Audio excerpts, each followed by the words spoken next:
आपण एक विचार करूया की आपल्या आयुष्यातला आपल्या जीवनातला दैनंदिन जीवनातला प्लॅस्टिकचा वापर कमी करूया. एक थोडीशी एक शपथ घेऊया किंवा एक पण करूया आणि त्यानिमित्त एक मान म्हणून ग्रामपंचायतीनं प्लॅस्टिकच्या पिशव्याऐवजी वापरू नये म्हणून त्यांनी कापडी पिशव्या तुम्हाला द्यायचं ठरवलेलं आहे.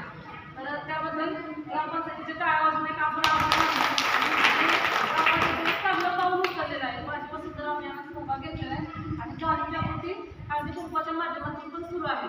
तर एक आपण पण एक टास्क करूया की मी माझ्या घरात प्लॅस्टिक वापरणार नाही.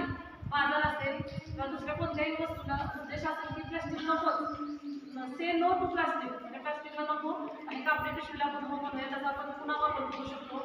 आणि इतरही काही जे त्याचे नॉर्म्स आहेत काय म्हणूया त्याचे मुद्दे आहेत त्या मुद्द्यानुसार आपण सगळे ग्रामपंचायतीला सहकार्य करूया आणि आपलं गाव स्पर्धेत बसलंच पाहिजे. त्या पद्धतीने सगळ्यांना ग्रामपंचायत मेंबर्सला आपण आश्वस्त करूया. धन्यवाद. आम्हाला इथं बोलवलं सगळ्यांना, सगळ्यांच्या वतीनं